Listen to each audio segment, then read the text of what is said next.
আসসালামু আলাইকুম রহমতুল্লাহ। নিশ্চয়ই সবাই ভালো আছেন আল্লাহ সুবহানাহু ওয়া তাআলার এই বিশেষ উপহার রমাদানুল মোবারকের মাসে। হ্যাঁ, আজকে প্রথম রমাদান। চলুন না সবাই মিলে আমরা একবার শুকরিয়া আদায় করি সেই মহান রবের, যিনি এক মহামান্বিত মাস, যে মাসে কোরআন নাজিল হয়েছে, সে মাসে আমাদেরকে সিয়াম পালনের তৌফিক আদা করেছেন, যিনি বিচার দিবসের একক এবং একচ্ছত্র অধিপতি, যে আল্লাহ সুবহানাহু ওয়া তাআলা বিশ্ব নিয়ন্তা। আসুন তারই শুকরিয়া জ্ঞাপনার্থে আমরা সবাই মিলে বলি আলহামদুলিল্লাহ। অতপর মোহাম্মদ সাল্লাল্লাহু আলাইহি ওয়াসাল্লাম, সর্বকালে সর্বশ্রেষ্ঠ শিক্ষক, মানব জাতির অন্যতম পথপ্রদর্শকের অন্যতম প্রতীকীত, যিনি আল্লাহ সুবহানাহু ওয়া তাআলার বিশেষ বান্দা, তার উপরে আমরা শতকোটি সালাত ও সালাম এর জন্য আল্লাহ তাআলার কাছে দোয়া করি। আল্লাহ সুবহানাহু ওয়া তাআলা কবুল করুন, আমিন। আজকে প্রথম রমাদান। আমরা আজকে আলোচনা করব প্যারেন্টিং নিয়ে। হ্যাঁ, ইসলামিক প্যারেন্টিং। আসলে ইসলামিক প্যারেন্টিং বা প্যারেন্টিং জিনিসটা হচ্ছে এই, কোরআন এবং সুন্নাহ মোতাবেক নীতি এবং নৈতিকতাপূর্ণ আদর্শ এক সমাজ গঠনের লক্ষ্যে পিতামাতা তার সন্তানের প্রতি যে শিক্ষা দিবেন, সেই সুশিক্ষার নামই হচ্ছে প্যারেন্টিং। আমরা আলোচনা করব ইসলামিক প্যারেন্টিং নিয়ে। আসলে 2026 সালে এসে আমরা কেন এই প্যারেন্টিং নিয়ে আলোচনা করছি, যদি এক কথায় আমি উত্তর দিই, তাহলে আমরা অনেক অভিভাবক গার্জিয়ানকে বলতে শুনেছি যে ছেলেটার সাথে আর পারলাম না, ছেলেটার ব্যবহার যেন দিন দিন ভীষণ খারাপ হয়ে যাচ্ছে, না ছেলেটা আমার কথা শোনে না। এই শব্দগুলো কি আপনি শুনেছেন? বোধহয় অনেকেই শুনেছেন। যদি শুনে থাকেন তাহলে বুঝবেন যে আমাদের সমাজ হচ্ছে ব্যাধিগ্রস্ত। আমরা যারা অভিভাবক রয়েছি, প্যারেন্টস রয়েছি, পিতামাতা রয়েছি, তারা সঠিকভাবে গাইডলাইন দিয়ে আমাদের সন্তানদেরকে এখনও মানুষ করতে পারছি না। বিধায় আমরা আমাদের সন্তানের কাছ থেকে যে কাঙ্ক্ষিত ফলাফল, যে ব্যবহার, যে উন্নত চরিত্র, তা কিন্তু আমরা পাচ্ছি না। তাহলে এই সময় কি করা উচিত? আসলে সিস্টেম আল্লাহ সুবহানাহু ওয়া তাআলার যদি আমরা ফলো করি, দেন তাহলে আমাদের সোসাইটি হবে সুন্দর এবং সাবলীল। ইনশাআল্লাহুল আজিজ, আমি চেষ্টা করব রমাদানের প্রতিদিন একটা একটা ছোট্ট গল্পের মাধ্যমে আমি ইসলামিক যে প্যারেন্টিং, সুন্দর সমাজ গড়ার জন্য যে আমাদের কি প্রয়োজন, সুসন্তান দেশ জাতি গঠনের জন্য কি প্রয়োজন, তা আমি খুবই সংক্ষিপ্ত সময়ে ছোট্ট ছোট্ট গল্পের মাধ্যমে প্রতিদিন তুলে ধরার চেষ্টা করব। সাথে থাকবেন ইনশাআল্লাহুল আজিজ। আসুন আমরা আজকে এক নজরে দেখে নিই যে আমাদের কোন কোন বিষয়ে প্যারেন্টিং তথা বাচ্চাদেরকে শিক্ষা দেওয়া উচিত, তা আমরা এক নজরে একটু দেখে নিই। আকিদা ও ইমান ভিত্তিক গঠন, অর্থাৎ যে আল্লাহ সুবহানাহু ওয়া তাআলা আপনাকে আমাকে তৈরি করেছে, সে আল্লাহ সুবহানাহু ওয়া তাআলাকে জানতে হবে। তাই সন্তানদেরকে শিক্ষা দিতে হবে যে এক আল্লাহ সুবহানাহু ওয়া তাআলার উপরে কি করে বিশ্বাস গড়ে তুলতে হয়। তাকওয়া অর্থাৎ আল্লাহ ভীতির শিক্ষা আমাদের সন্তানদেরকে দিতে হবে। নবীদের জীবনী শেখাতে হবে, নবীদের গল্প বলতে হবে। খুবই ছোটবেলা থেকে ছোট ছোট বাচ্চাদেরকে আখিরাতের যে চেতনা, সে আখিরাতের চেতনায় উদ্বুদ্ধ করতে হবে আমাদের সন্তানদেরকে। ইবাদত ও আমাল, জি, খুব ছোটবেলা থেকে বাচ্চাদেরকে সলাতের প্রতি যত্নশীল হওয়া শেখাতে হবে, মসজিদের প্রতি তার ভালোবাসা তৈরি করতে হবে। এই যে রমাদান চলছে, অর্থাৎ সিয়ামে অভ্যস্ত করার চেষ্টা করতে হবে।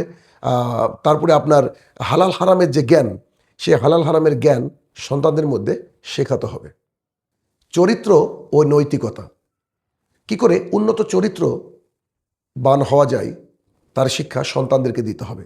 শোনাতে হবে নবী রাসূলদের গল্প, শোনাতে হবে সাহাবায়ে কেরামের সুন্দর সুন্দর জীবনী। সেই সাথে আমাদেরকে বাচ্চাদেরকে শেখাতে হবে সবর, জি, কি করে বিপদ আপদে ধৈর্য ধারণ করতে হয় তা শেখাতে হবে। কি করে আল্লাহ সুবহানাহু ওয়া তাআলার শুকরিয়া আদায় করতে হয়, হ্যাঁ, কি করে শুকরিয়া আদায় করতে হয়, সেগুলো আমাদের সন্তানকে শেখাতে হবে। ক্ষমা করা শেখাতে হবে। একে অপরের প্রতি মানে যখন কথা বলবো তখন যেন অহংকার না হয়ে যায়, সে বিষয় আমাদেরকে বাচ্চাদেরকে শেখাতে হবে।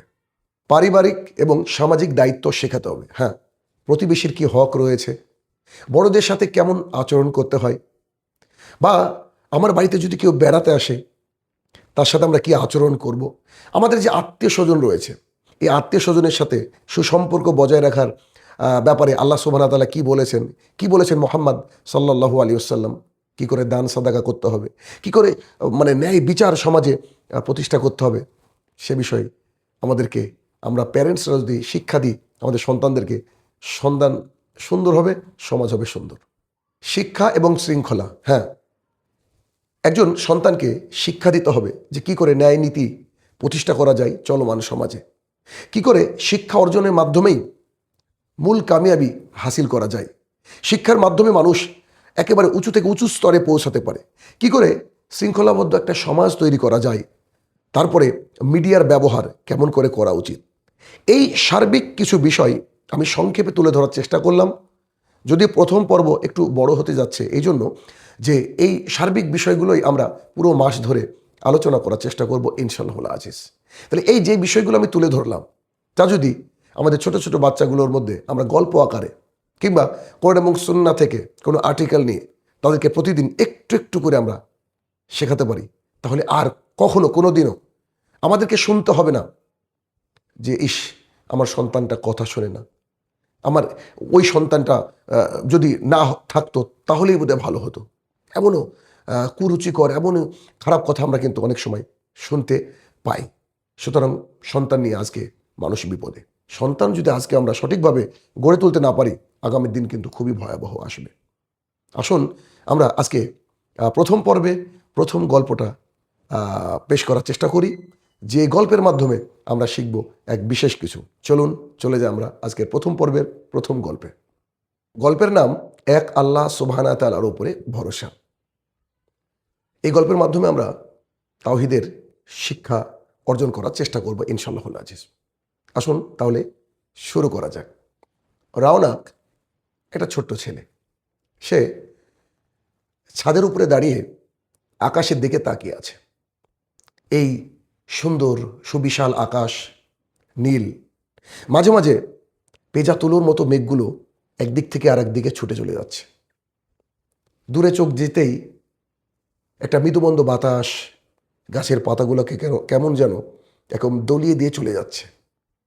ছোট ছেলে হঠাৎই সে তার আম্মুকে জিজ্ঞাসা করলো, আচ্ছা আম্মু, এই সুবিশাল আকাশ, আবার ওই যে পাখিও যেতে দেখলাম আকাশে, এগুলো এগুলো কে সৃষ্টি করেছে, নাকি এমনি এমনি হয়েছে? রাওনাকের আম্মু মিসকি হেসে জবাব দিল, জানো বাবা, এগুলো সব কিছু সৃষ্টি করেছেন আল্লাহ সুবহানাহু ওয়া তাআলা। এবং আল্লাহ সুবহানাহু ওয়া তাআলা তিনি এমন এক সত্তা যিনি লা শারীকা লাহু, অর্থাৎ তার কোনো শরিক নেই, তিনি এক এবং একক।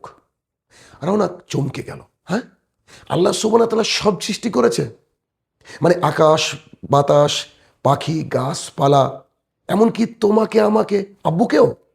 তখন আম্মু মিসকে এসে জবাব দিল, হ্যাঁ বাবা, তুমি আমি যা দেখি এবং যা দেখি না সব কিছুই আমাদের আল্লাহ সুবহানাহু ওয়া তাআলা সৃষ্টি করেছেন।